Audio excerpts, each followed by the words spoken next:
¿Cómo le va? Muy buenas noches, bienvenidos a Canal 24 Horas, horario Prime, y comenzamos con Vía Pública. Esta vez para analizar lo que está pasando en nuestro país en estas horas que hemos vivido de la visita papal. Y también quedan pocas horas para que el Papa finalmente se vaya a nuestro país y parta hacia Lima durante esta jornada de día jueves. Estará visitando Iquique en la última misa masiva que realiza en esta visita del año 2018. Pero bien, tenemos que analizar varias cosas que ha dejado justamente la visita del Papa Francisco acá en nuestro país, los macro temas, los temas más grandes que ha tocado justamente en sus misas, lo que tiene que ver con el perdón frente a los abusos sexuales cometidos por miembros de la Iglesia. También habló incluso de reinserción social y la dignidad también que les compete a las personas que están privadas de libertad. Habló también durante esta jornada, por ejemplo, durante la mañana, acerca de la unidad frente a la violencia. Eso lo conversó en la Araucanía justamente. Son los macro temas que ha tocado el Papa en su visita. También le ha acompañado algunos temas un poco más densos, más oscuros, si usted quiere.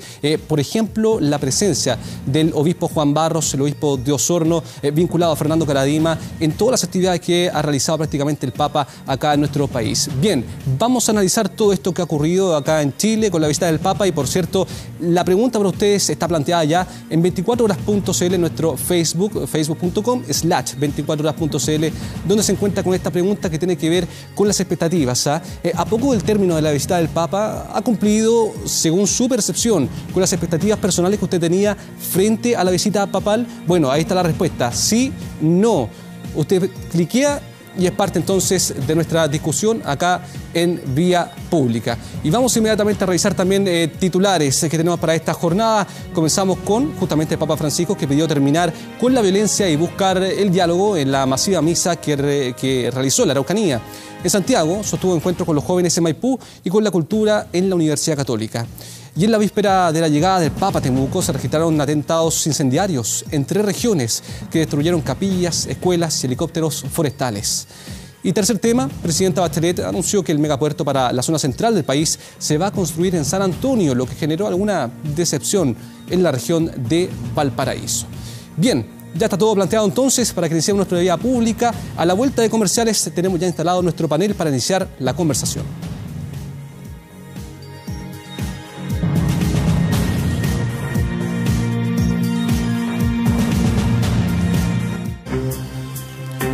Volvemos a Vía Pública y la polémica por la presencia del obispo Barros en las actividades del Papa ha acaparado la atención de la prensa y algunos lamentaron que haya empañado la visita de Francisco. En Temuco, Barros nuevamente acompañó al obispo de Roma en Temuco.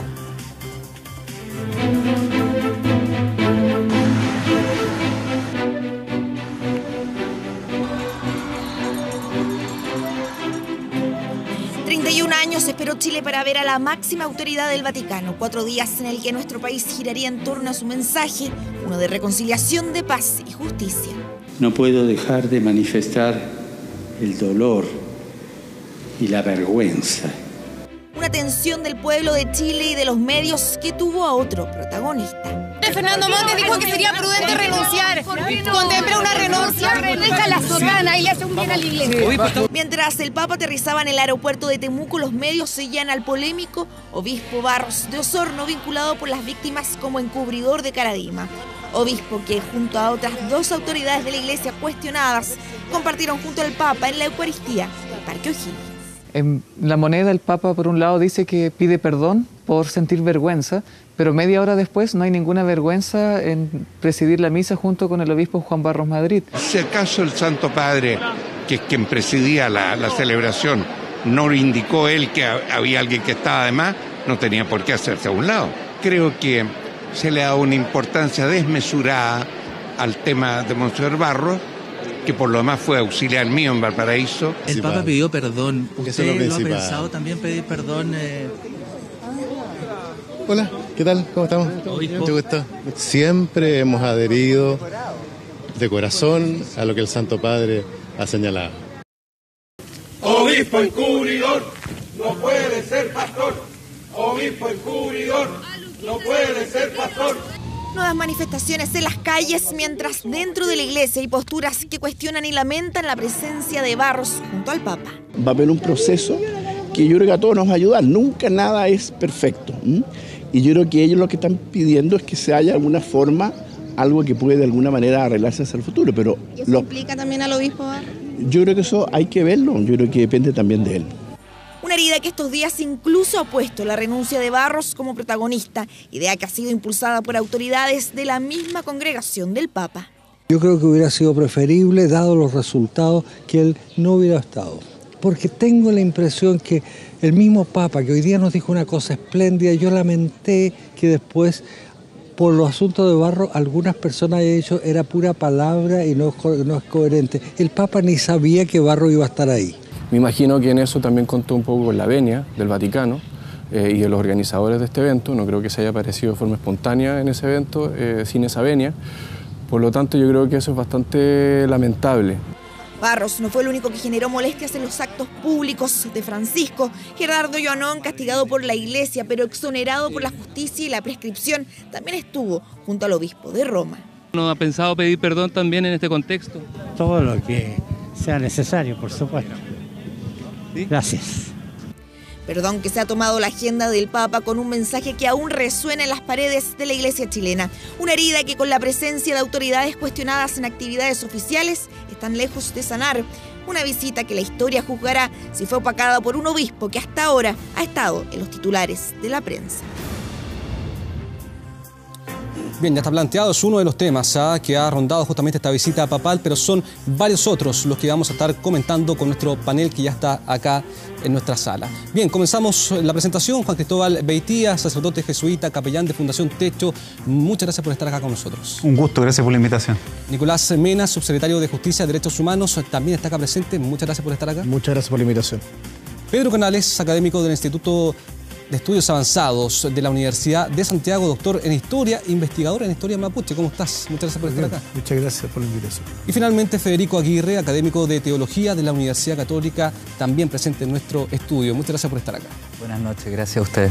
Bien, lo planteaba la nota, uno de los temas más complejos que tuvo que enfrentar el Papa Francisco en su paso por nuestro país fue la presencia justamente del obispo Barros. Ya vamos a estar hablando con eso, pero quisiera partir por lo que ha ocurrido durante esta jornada con la misa que ha celebrado en el sur del país, en Araucanía, llamada por el progreso de los pueblos. Quisiera conversar contigo primero y preguntarte si es que dentro de los gestos que esperaba la gente, es uno de los temas que todos estábamos esperando, el gesto hacia el pueblo mapuche, ¿te parece que completa esas expectativas, las cumple, las sacia, o hay algo más que pudo haber hecho el Papa Francisco en esta homilía de la jornada? A ver, yo creo que a nivel de la homilía del Santo Padre hay cosas que ciertamente son reconocimientos. Una cosa que destacó en el Parque O'Higgins y que volvió a deslizar en este caso en Temuco es que la paz que nosotros queremos lograr se logra también con justicia. O sea que la justicia es un camino necesario para la paz. Y eso la Iglesia Católica lo ha presentado así siempre a lo largo de los siglos. Y lo destaca y lo vuelvo a poner aquí. Lo segundo es que reconoce que hay un dolor histórico. Cuando él cita la poesía donde dice que Arauco tiene una pena, esa pena, él rescata la pena histórica del pueblo mapuche que ha sido vapuleado de manera fuerte a lo largo de la historia, primero por España, pero luego también por el pueblo chileno. Y eso lo reconoce también de alguna manera el Santo Padre con esta cita que hace. Y lo otro, que también un poco entre líneas, pero deja entrever que hay que tener cuidado con todos estos procesos de mesas de conversación y diálogo que llegan a acuerdos que finalmente nunca se implementan. Ya, eso es interesante. Eso termina minando la esperanza al final, que sí, eso es muy grave. Aquí hay un llamado de atención interesante que realiza durante la misa, no solamente al mundo más extremo mapuche, que es el que, por ejemplo, generó los atentados de estos últimos días, sino que también hace un ataque al gobierno, digamos, y ahí le cae de lleno a Nicolás. Nicolás, ¿qué te parece ese llamado que hace el Papa Francisco? Porque habla de la violencia, no solamente de la violencia física, sino que también habla de la violencia de los acuerdos no cumplidos, y ahí va directamente a lo que ha hecho Chile probablemente durante casi toda su historia, frente a las conversaciones con el pueblo mapuche, donde hay una necesidad de ese pueblo no cumplida, no saciada, a las distintas instancias que se han ocurrido durante la historia con el gobierno chileno. Yo diría que más que gobierno, con el Estado de Chile. Con el Estado de Chile. Yo diría que esto es un tema que tiene muchos años, cientos de años, y que es un tema con el cual nosotros hemos convivido, pero no hemos sabido resolver. Y necesariamente yo creo que el llamado que hace él es un llamado a que nosotros reflexionamos respecto a cómo podemos dar soluciones que vayan más allá de pensar que esto es solamente criminalización o un problema policial en la Araucanía, sino que hay un tema político de fondo que se vincula con reivindicaciones históricas de un pueblo que se siente despojado de un espacio territorial importante y de también una cultura. Pero yo me quedo con otra cosa, yo me quedo con lo que pasó también ayer en la cárcel de mujeres. Fue algo realmente muy emocionante, para los que tuvimos la suerte de estar ahí fue algo realmente conmovedor. El mensaje que él nos transmitió fue un mensaje muy potente, porque nosotros como sociedad chilena también, desde hace un tiempo a esta parte, hemos entendido a las personas que están privadas de libertad de una manera un poquitito injusta, muchas veces sin comprender la complejidad del tema. Y que él le haya hablado de reinserción social en ese contexto, con esas madres que estaban cantando con ese fervor y con esa pasión, da cuenta de que ha instalado un tema que cuesta mucho instalar en la sociedad chilena, que es cómo nos hacemos cargo de las personas que han cometido errores, que han cometido delitos, pero que tienen también dignidad, y que no es lo mismo ser una persona que está cumpliendo una condena con una persona excluida de la sociedad y que va a perder la dignidad como persona. Entonces me quedo con ese mensaje que fue muy potente también y que a mi juicio yo creo que ha sido las actividades más impresionantes de estos días que lleva el Papa acá en Chile. Sí, justamente se mencionaba como uno de los momentos más emotivos probablemente, junto con la reunión que tuvo hoy día con los jóvenes acá en Maipú. Me mantengo todavía en el tema, Pedro, voy contigo también como historiador. Hay una visión también ahí más histórica de la relación entre el pueblo mapuche y el Estado chileno, que da cuenta de un conflicto que no ha logrado un acuerdo, que se mantiene hasta hoy en día, que se ha recrudecido durante los últimos años con estos ataques o grupos más radicales que han estado atentando en el sur del país. ¿En qué puede cambiar la situación en esta relación tras el mensaje papal? ¿Qué puede haber en concreto en todo esto? Porque finalmente uno escucha al Papa y escucha estas palabras que uno le encuentra toda la razón a todo lo que dice. Sin embargo, ¿qué puede dejarnos a nosotros los chilenos en ese contexto? Sí, ¿sabes?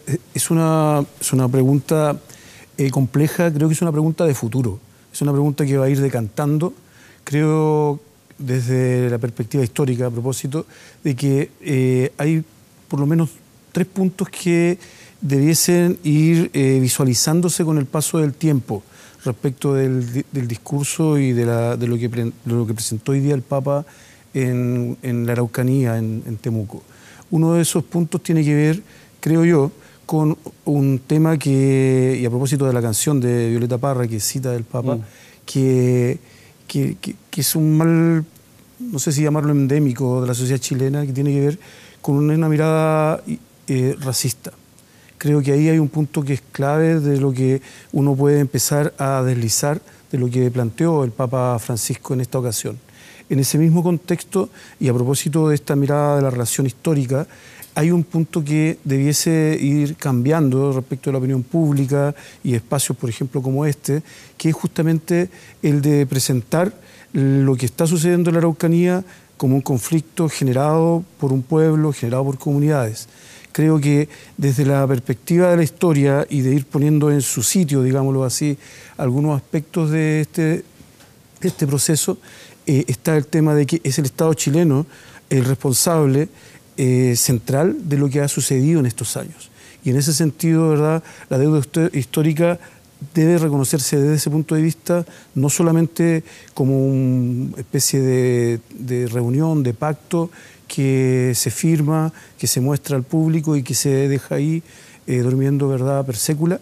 Y en tercer lugar, creo que también hay otro punto que va a decantar con el paso de los años y que también se cruza mucho con el discurso que el Papa ha querido instaurar acá en esta visita, que es el tema de los migrantes, que se refiere justamente a un punto que es central. El Papa hablaba de no uniformidad.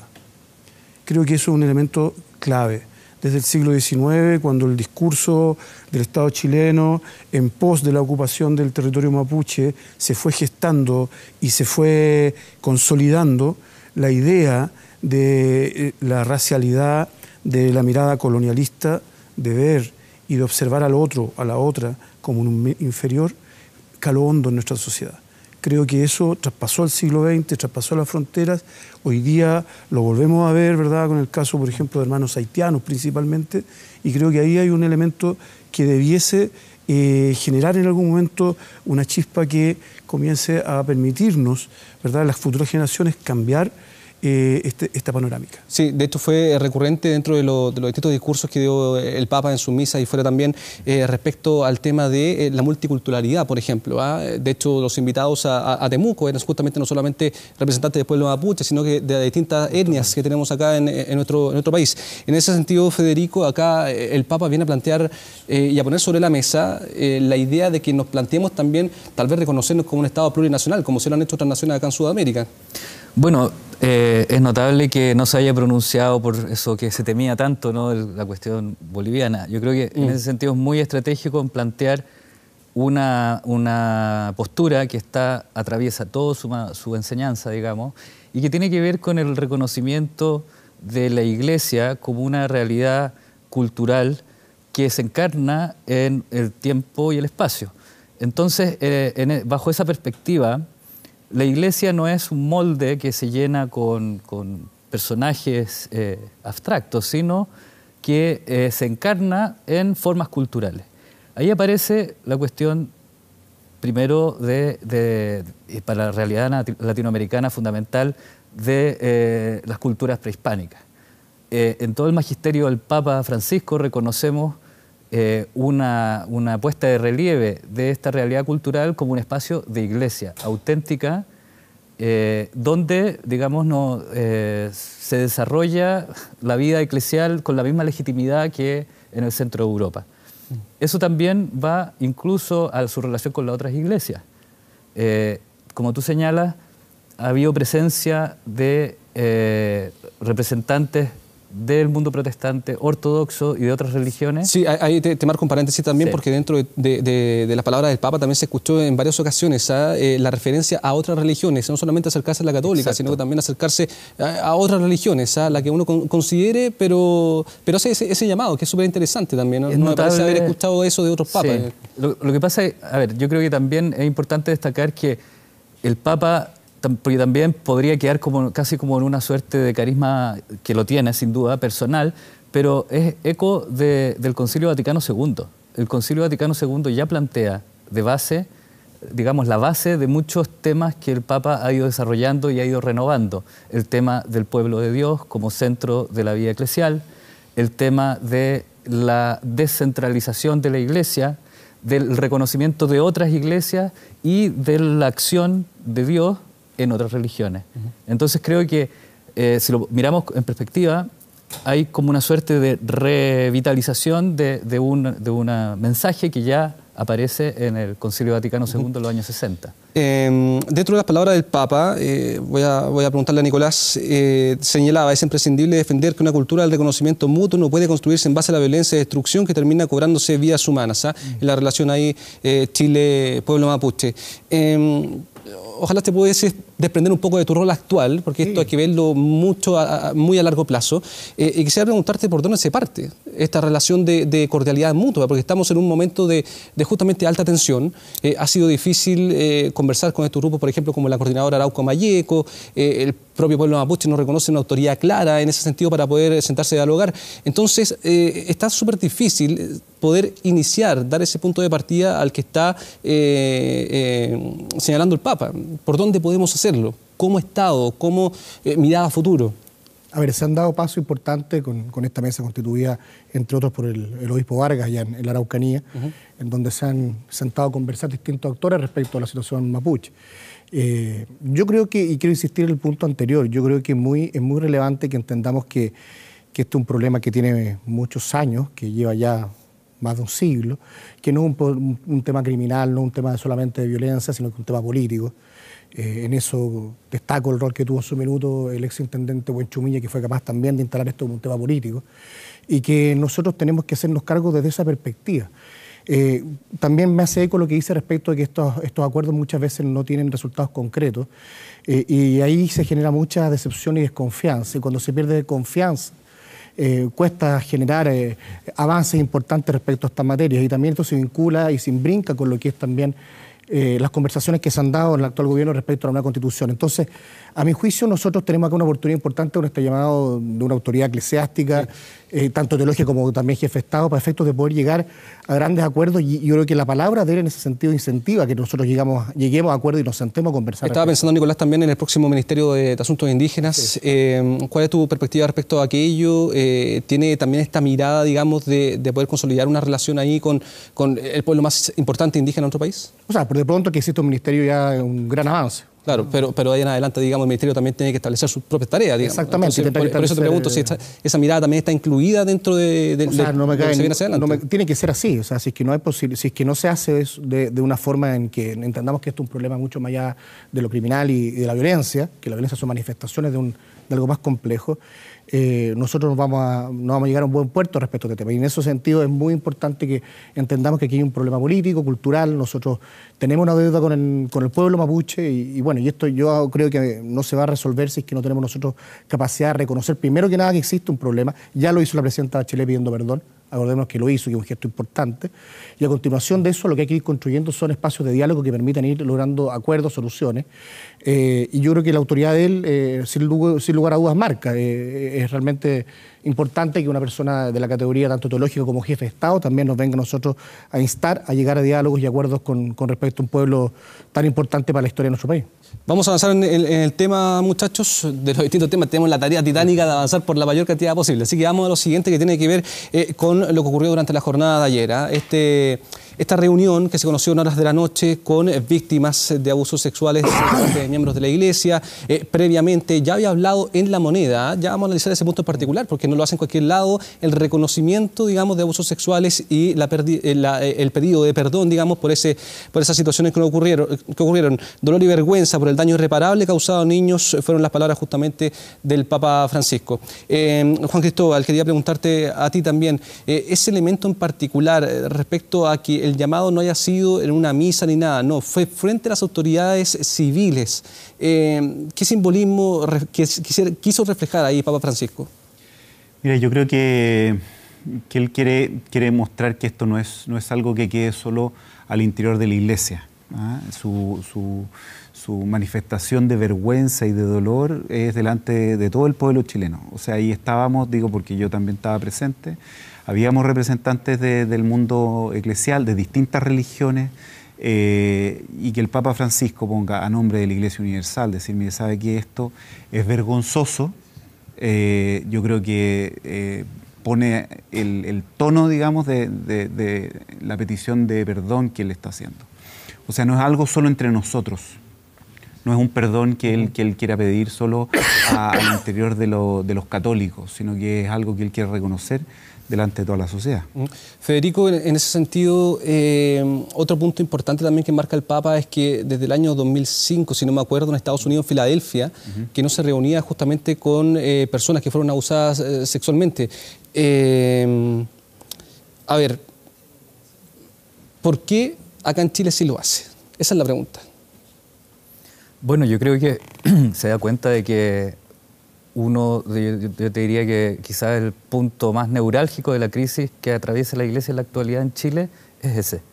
Y creo que es un gesto pastoral y político al mismo tiempo.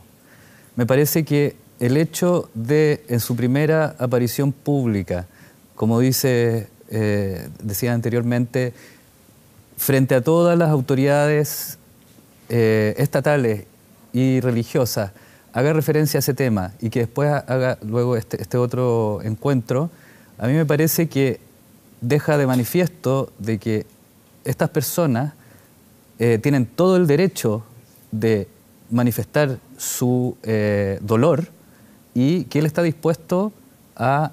Yo no creo que se lo haya tomado como un boicot de su visita.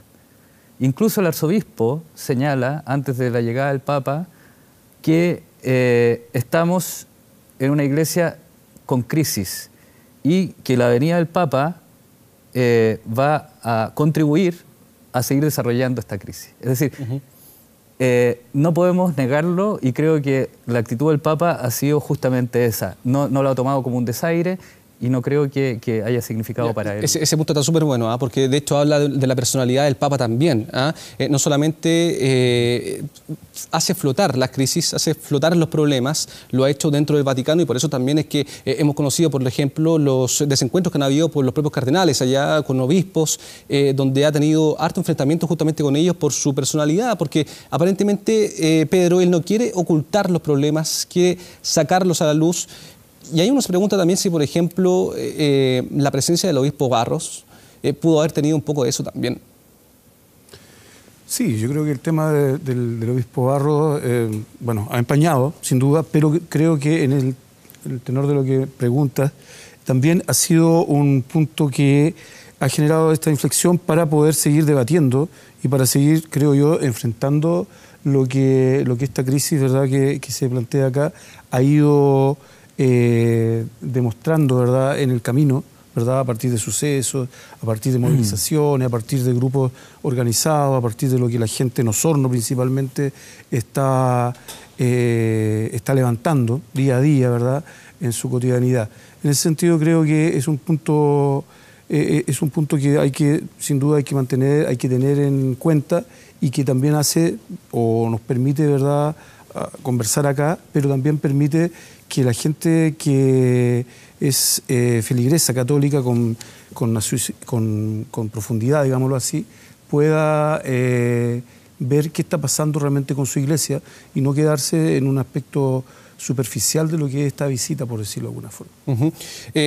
A ver, harta crítica hubo, sobre todo en redes sociales, acerca de esta dicotomía que se estaba dando en medio de la visita del Papa, que por un lado estaba abogando justamente por la defensa y por el perdón también frente a estos abusos sexuales, y por el otro lado teníamos a alguien bastante cuestionado, por lo menos, que era la presencia de Juan Barros, el obispo de Osorno, que está vinculado justamente al caso de Fernando Karadima.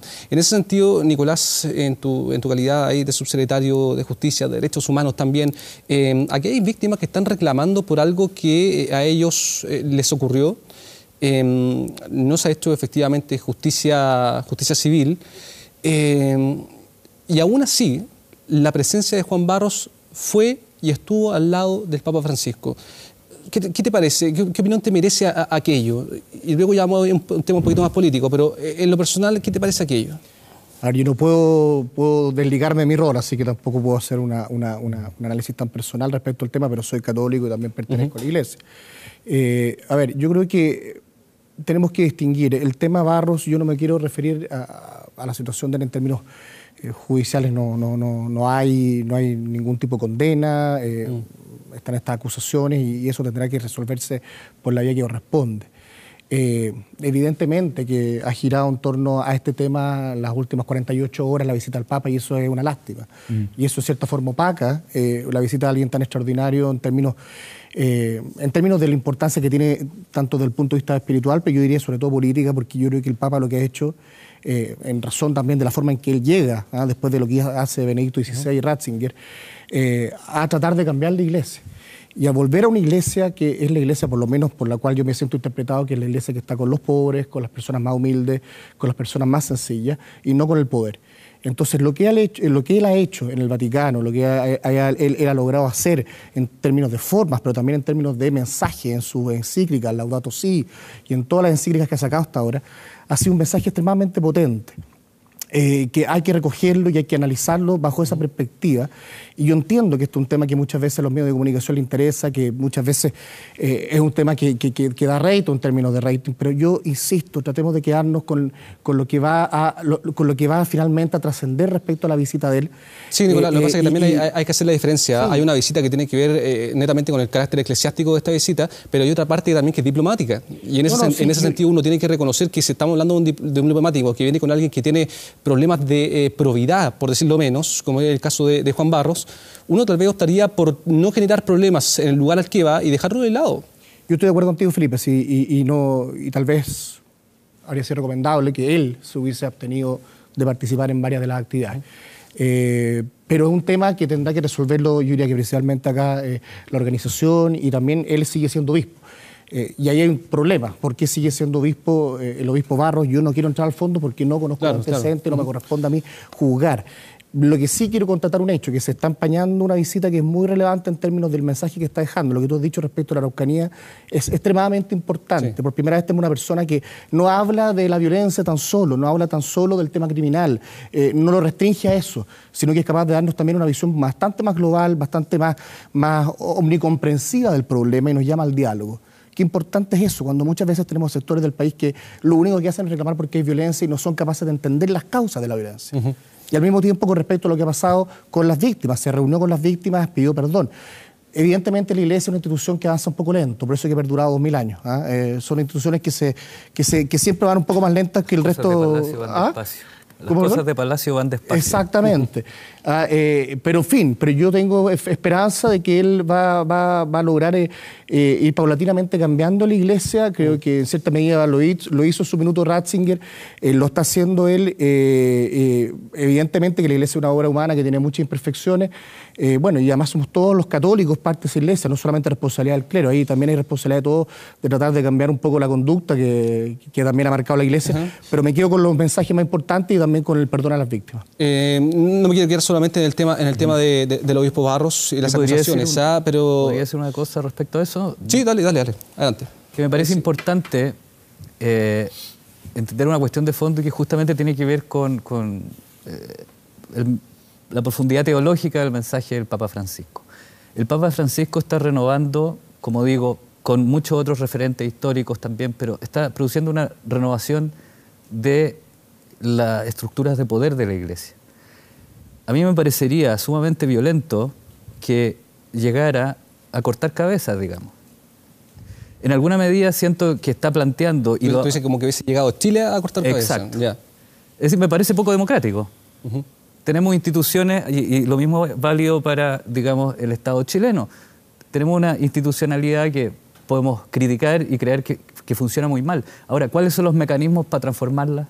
Esa es la pregunta de fondo.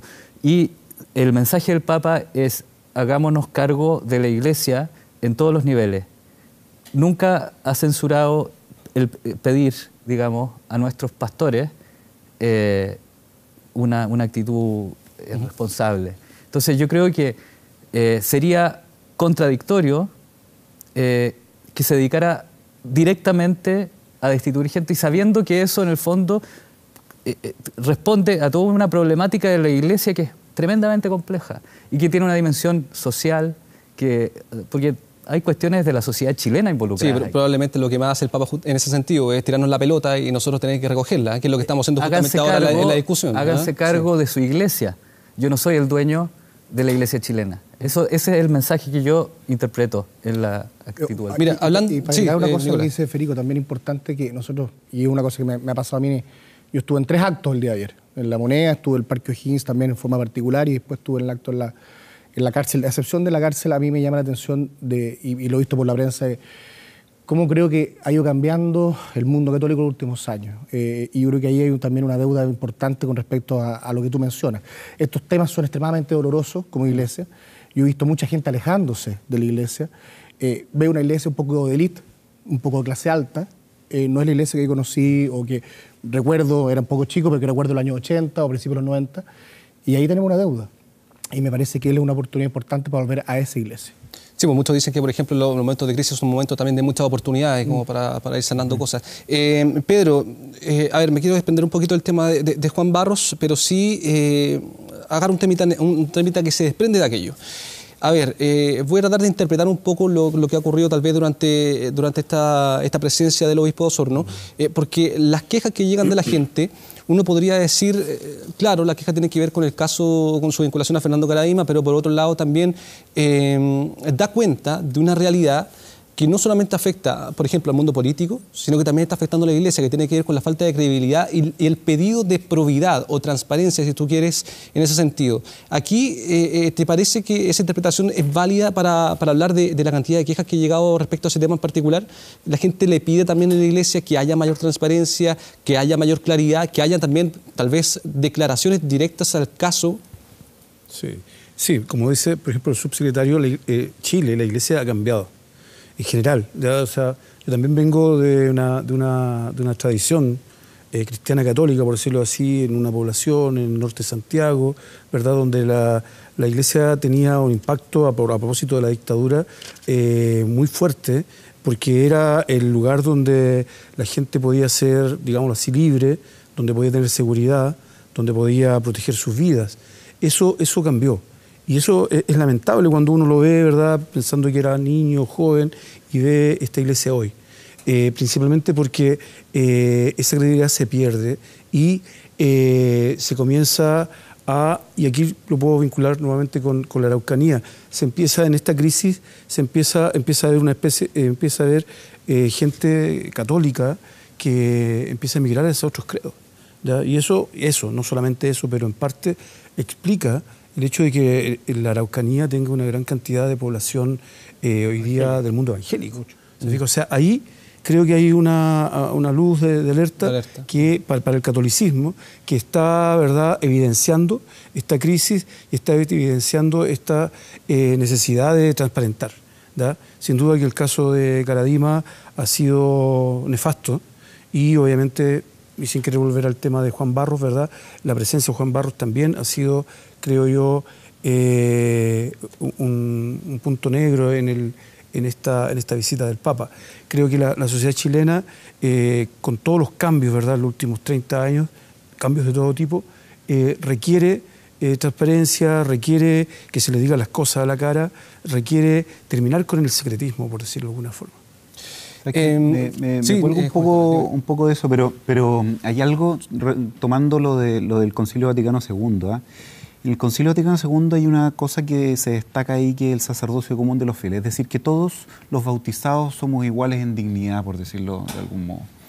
Y ahí es donde no hay, tenemos una jerarquía, pero somos iguales con la jerarquía. Este Papa que pide que recen por él, cuando lo normal o lo habitual es que le piden al cura que rece por la gente.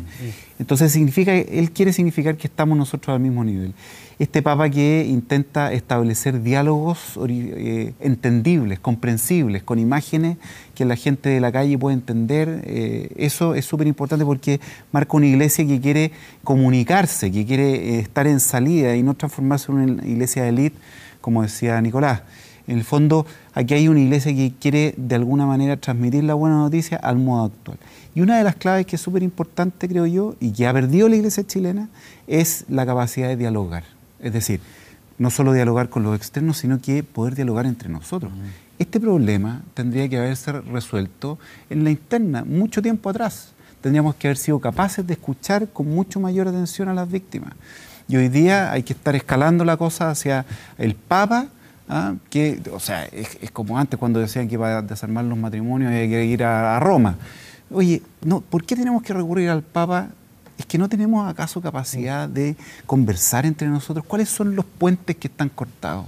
Mira, justamente una de las palabras que desprendo de todo lo que me dijiste es la palabra de dignidad. Se habló mucho de dignidad el día que el Papa fue a la cárcel de mujeres en San Joaquín. Habló respecto a aquello, dijo, por ejemplo, estar privado de libertad no es lo mismo estar privado de la dignidad.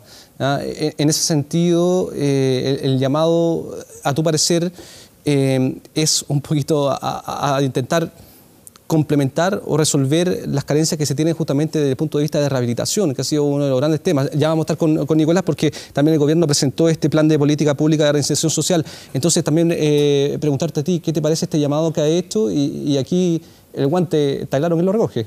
Sí, mira, ¿sabes qué? Yo tuve la fortuna, el privilegio de vivir en una cárcel mexicana. Estuve viviendo un mes ahí con los presos en la cárcel de las Islas Marías. Y fue, yo creo que, de los momentos en que más aprendí humanamente de lo que era la humildad, de lo que era la dignidad también, de lo que significa estar arrepentido, el dolor de darse cuenta de haber dañado gravemente a alguien. Aprendí mucho ahí. Y yo creo que, para recoger las palabras del Papa, creo que una sociedad es una sociedad suficientemente madura cuando es capaz de perdonar a las personas y poder reincorporarlas a la comunidad. Ahí hay un signo de madurez de sociedad. Yo creo que nos falta llegar a eso. Nicolás, justamente detallamos un poquito de qué se trata esta política pública de reinserción. Hablamos de capacitación, reinserción laboral, de subsidio a la contratación de infractores de ley, eliminación de antecedentes penales, derecho a sufragio, entre otros muchos temas.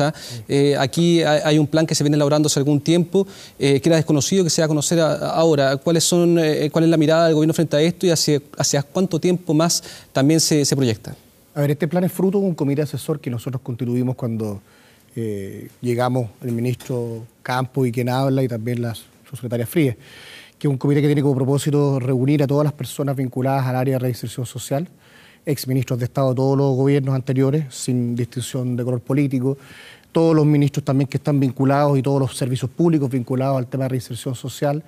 Participan también ONG, participan las universidades, participa todo el mundo que está vinculado a esto. Esto fue lo más amplio y transversal posible porque nuestro propósito era generar una política pública que permitiera, primero que nada, tocar el tema de la reinserción social, que es un tema complejo de tocar en nuestra sociedad. Cuesta mucho que esto se trate y agradezco, aprovechando aquí el espacio, porque cuesta. Yo he mandado numerosas cartas a los diarios, muchas veces he tratado de meter el tema en distintos medios de prensa y cuesta. Y lo que nosotros logrado hacer es reunirnos de forma periódica en este comité de asesor amplio con otros subcomités para efectos de establecer políticas públicas que van a quedar como legado para el próximo gobierno, que tienen que implementarse a partir de marzo de este año. Y que quisimos entregárselo como un obsequio al Papa porque nos parecía que era el momento, coincidiendo con que él venía a la cárcel femenina, entendiendo que esto es un problema que va más allá de una política de reinserción social. La política criminal chilena desde los años 90 en adelante ha tenido un énfasis principalmente en lo punitivo, las agendas cortas, tratemos de aumentar las penas, más carabineros, más mano dura, puertas giratorias trancadas, etc.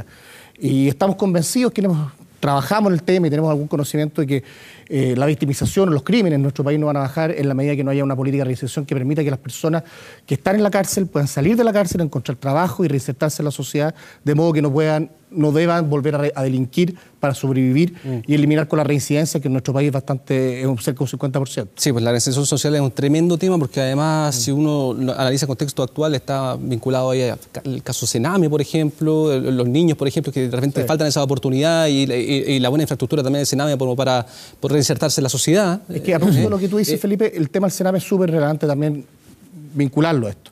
Cerca del 50% de las personas que están privadas de libertad han pasado por el Sename, ya sea ambulatoriamente o en residencia.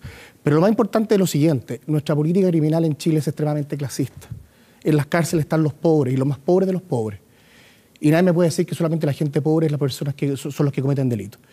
Y esa es una mirada que tenemos, una visión súper ideológica, que hay que unas por todas desterrar de este país. Y eso es lo que estamos tratando de hacer. Entonces, ¿cuál es el mensaje que quiero transmitir con esto? De que nosotros coincidimos con lo que acaba de decir el Papa en cuanto a mensaje de que hay que instalar la reinserción social en cuanto a la dignidad del ser humano y entender que las personas que cometen delito pueden perfectamente mejorar en su vida, pueden perfectamente retractarse y pueden ser personas de bien. Nadie está libre de no haber cometido alguna vez un delito o haber cometido algún tipo de infracción legal. Entonces, Nicolás, ese es un tema que es muy importante. Y solo una pregunta, porque también apareció en el testimonio de Janet ayer esto de que, bueno, los hijos de las mujeres privadas de libertad, algunos de ellos, no sé si muchos, pero algunos de ellos terminan en el Sename. Entonces, es repetir el círculo nuevamente. O sea, no sé si hay algo ahí que estés pensando. O sea, todas las personas que están privadas de libertad, o en su gran mayoría, no te puedo decir todos, pero la gran mayoría, son personas que tienen carencia económica, falta de oportunidades, que viven en situaciones de mucha precariedad. No existe ninguna norma que obligue que un niño, después de los 2 años, que es el máximo que se permite que esté con la madre dentro de un recinto penal, vaya al Sename, sino que tiene que evaluarlo el tribunal, y lo que se hace es dar prioridad a la familia extendida, es decir, a los abuelos, el padre, los tíos, etc. En el caso de que no haya posibilidad alguna de una familia extendida, el juez puede determinar que se vaya a un centro residencial, pero siempre en razón de caso a caso, no es una política de Estado. Y lo que estamos planteando, y a propósito de lo que nos contó Janet el día de ayer, es cómo nosotros logramos una alternativa que permita conciliar 2 cosas que no son fáciles. El que los niños, las guaguitas, porque son guaguitas, estén con su madre los primeros meses de vida, o primeros años de vida, pero tampoco podemos condenar a esos niños a estar en la cárcel. Ellos no han cometido delito alguno. Y esa ecuación no es fácil de conciliar. Bien, muchachos, les quiero agradecer haber estado acá con nosotros en Vía Pública. Nicolás, Federico, Juan Pablo, Pedro, un gusto haber estado con ustedes. Muchas gracias. Gracias, muy bien. Nosotros nos vamos a una pausa, ya volvemos.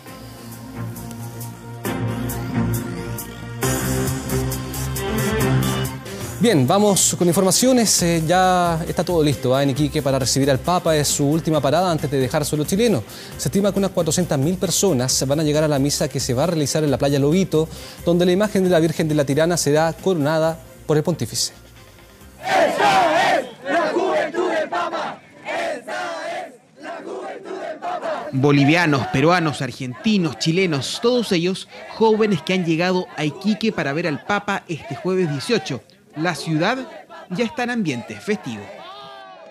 Sentir al Señor Jesús de veras es grande y creo que todos sentimos eso, esa motivación, por eso estamos alegres cantando diciendo que somos la juventud del Papa. ¿Argentino? Argentino, de Jujuy, la provincia de Jujuy de Argentina. ¿Y que el Papa haya venido primero a Chile que a Argentina? No importa, pero el Papa es de todos. Nosotros somos de la ciudad de Tacna y obviamente Tacna nos resulta muchísimo más cerca a Iquique que ir en este caso a la ciudad de Lima. Y obviamente igual somos países hermanos. Vienen como voluntarios y ellos son parte de las cerca de 400.000 personas que llegarían a Iquique para ver al Papa. 400.000 fieles para una ciudad que no supera los 200.000 habitantes, solo para que se haga una idea. Y este comerciante argentino de la Sofri se preparó con todo. Tenemos este paraguas de cabeza, ¿sí? Como no se puede ingresar al lugar donde va a estar el Papa Francisco, no se puede ingresar con nada en la mano, tengo entendido, se mandó a hacer para poder aplacar un poco el sol, un paraguas de cabeza. Sombrillas, rosarios, recuerdos, todo mandado a hacer a China en junio del año pasado. También tenemos para cuando vaya con el Papa móvil, para los que lo quieran ir a saludar en la avenida. Estos son chayas, adentro tiene colores, pero se mandó a hacer con los colores del Vaticano para que puedan recibirlo. Aquí pueden ver ustedes cómo se afinan los últimos detalles del Campus Lobito. Aquí será el lugar, el último lugar donde el Papa Francisco realizará una misa masiva en nuestro país antes de partir a Perú.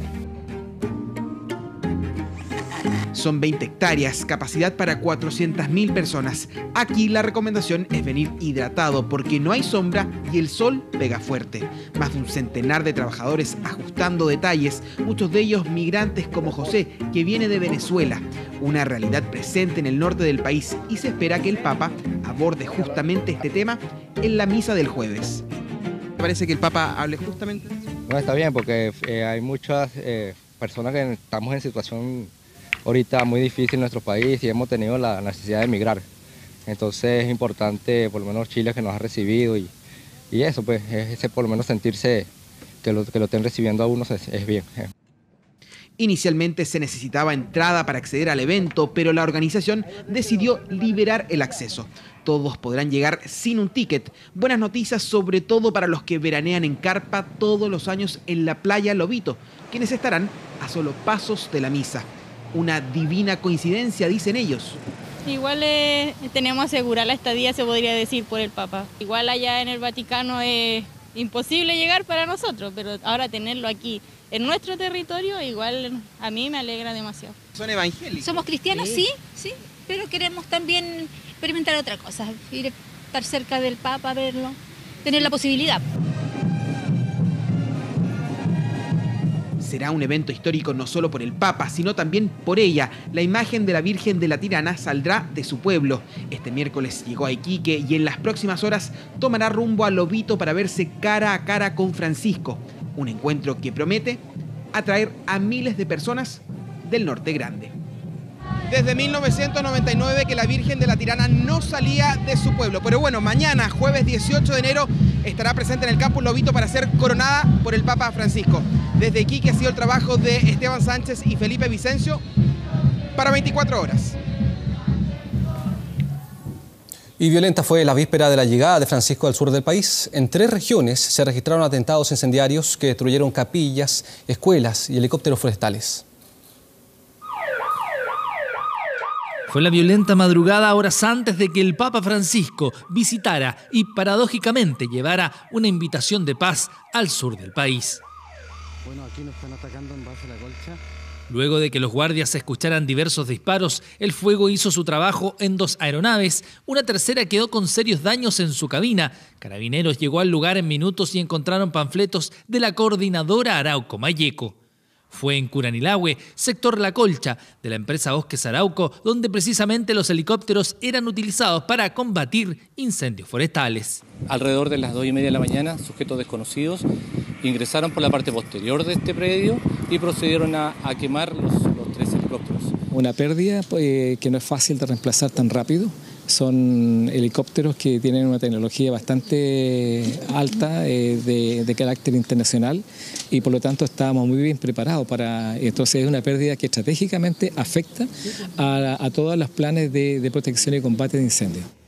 A la misma hora, pero en la Araucanía, específicamente en el sector San Andrés, comuna de Collipulli, desconocidos al parecer con acelerantes quemaron esta capilla católica. Las llamas dañaron parte del gimnasio de la escuela que afortunadamente, gracias a bomberos, no fue consumida por el fuego. Impotencia, más que de rabia. Es crueldad porque no piensan en ello, ¿no? Entonces me da rabia, ¿no? Evidentemente se trataría de momento de un incendio intencional, toda vez que hay un letrero o panfleto con una reivindicación por la libertad de los presos políticos mapuches. Claro, cuando ya llegamos al sector diferenciamos el tiro que era la parroquia del sector aquí. Todo alusivo por la causa mapuche y el tema del Papa. Pero la región de Los Ríos no se salvó de los hechos de violencia, porque esta capilla ubicada entre Licanray y la comuna de Panguipulli también sufrió un ataque intencional. Hechos que se suman a una emboscada que sufrió un grupo de carabineros con un uniformado herido, quien se recupera fuera de peligro en un centro asistencial de Temuco gracias a su chaleco antibala. Obviamente que el gobierno siempre va a estar disponible para usar todos los instrumentos legales que estén a su alcance. Hoy día nuestra preocupación radica en asegurar que la gente que acá ha venido con un ánimo festivo y carabineros que cumple su labor como siempre, todo resulte en orden. Para los afectados, impotencia, ya que los casi 4.000 efectivos policiales encargados de la seguridad del Papa en su visita a la región no fueron capaces de prever este tipo de imágenes en plena zona roja de conflicto mapuche. Bien, vamos a otros temas. La presidenta Michelle Bachelet anunció que el megapuerto para la zona central del país se va a construir en San Antonio. Una noticia que generó alegría por un lado, pero decepción en Valparaíso, donde esperaban que ese histórico proyecto se realizara en su tradicional terminal naval. Es la primera piedra para la construcción del nuevo hospital provincial, pero bajo la manga otras 2 buenas noticias para San Antonio. El inicio de las obras para el nuevo estadio y otra de carácter histórico. La decisión del gobierno de construir un megapuerto para la macrozona central del país, en esta comuna. Hablamos de un puerto articulado con los otros puertos, de manera que cada uno pueda cumplir su rol en materia de carga de pasajeros, de cruceros, entre otros, representando un beneficio directo para las 5 regiones que cubre la macrozona central. San Antonio moviliza cerca de 18 millones de toneladas de carga cada año y por sus sitios se desembarcan 400.000 vehículos. 1.300.000 contenedores se mueven por este terminal. Con el megapuerto se triplicará su capacidad.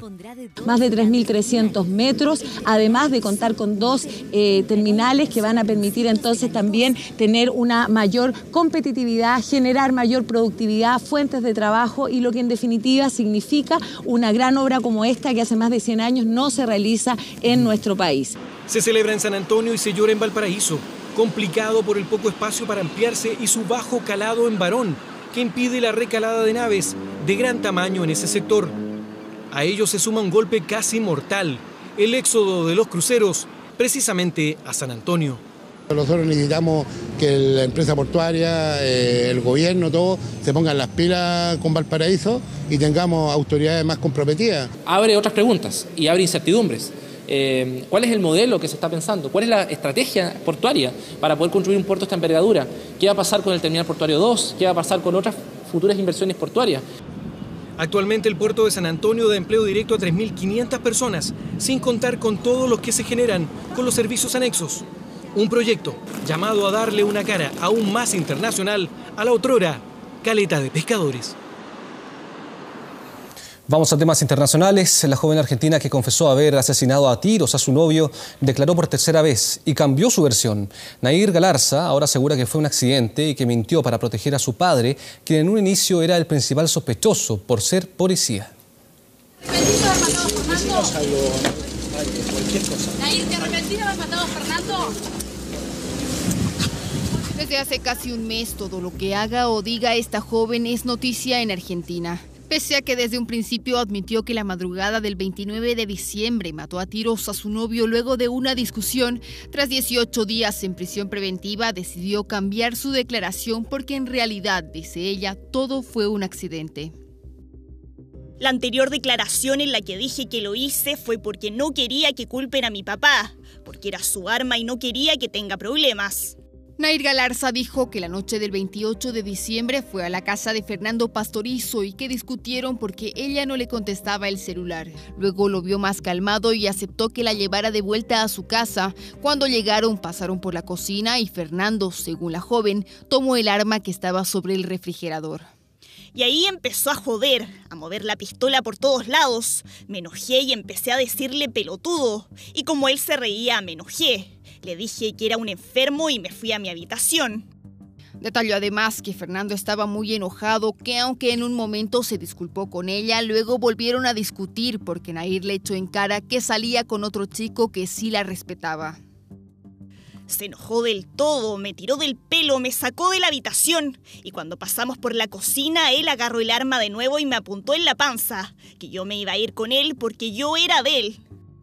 Según Nair, lo peor de la pelea comenzó justo en ese momento, cuando Fernando la empujó por la escalera para luego obligarla a salir con él en su motocicleta. Ella dice que intentó saltar de la moto y quitarle el arma, pero que él aceleró a fondo para evitarlo. Iba gritando que era una zorra, me decía sos un asco de persona y después fue todo el camino insultándome. Durante las 3 horas de declaración, Nair se centró en remarcar que Fernando era agresivo y que él sabía cómo manipularla porque fue con quien tuvo su primera relación sexual a los 16 años. Le saqué la pistola, ni siquiera miré cómo la agarré y frenó de golpe. Yo sentí la primera explosión y ahí nos caímos los dos de costado. Me paré y como no entendía nada empecé a temblar. Quedé como sorda. Me agaché para mirarlo y ahí es donde salió la segunda explosión. Me quedé de nuevo sorda y ahí reaccioné y tiré el arma al piso. Nerviosa y sin saber si lo había matado, aseguró Nair, se fue a su casa, durmió y en la mañana la madre de la víctima la llamó para contarle que Fernando estaba muerto.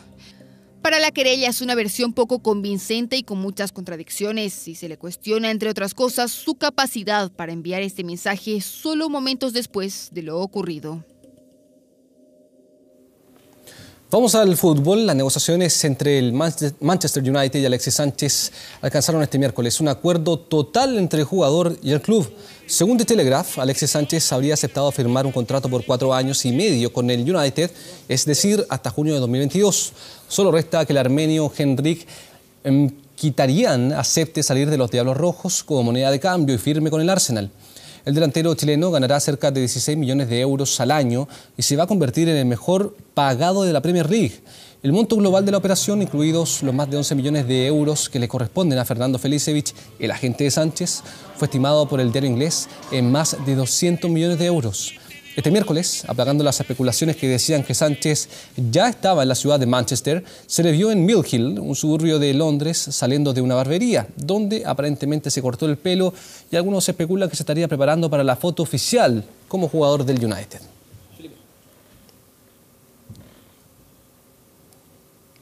Bien, ya nos vamos a ir a una nueva pausa acá en Vía Pública. Primero, la presentación de la pregunta que teníamos planteada para ustedes en nuestro portal facebook.com/24horas.cl. Tenía que ver justamente con el análisis final ya de lo que ha ocurrido con esta visita papal, cuando queda solamente la misa de mañana en Iquique.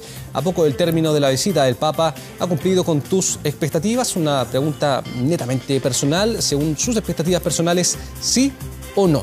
Bien, todavía tiene tiempo para responder. Nosotros nos vamos a una pausa, ya volvemos con más Vía Pública.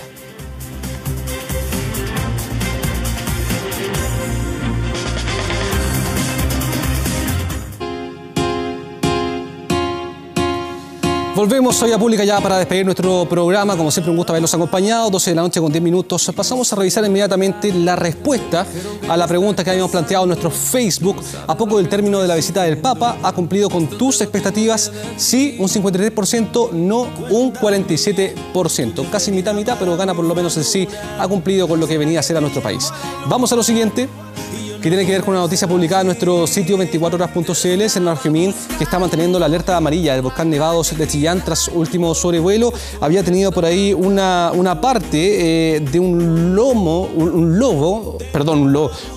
domo de lava, eso era, al interior del cráter activo, que había mantenido cierta alerta. De todas formas, hasta el momento se mantiene la alerta amarilla que estaba decretada anteriormente. Vamos a lo siguiente, que tiene que ver con el tiempo para Santiago. Actualmente 20 grados, está despejado. Agradable noche para los que tienen noche libre.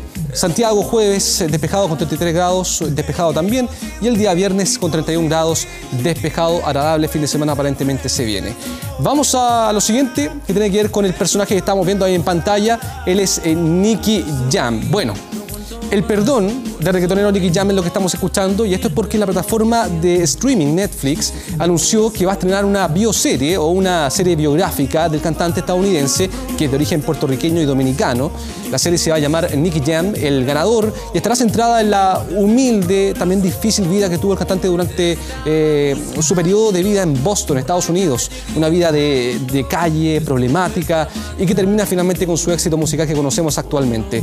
Tendrá 13 episodios, pero recién está iniciando sus grabaciones. Con esta canción nos despedimos de Vía Pública. Que estén muy bien.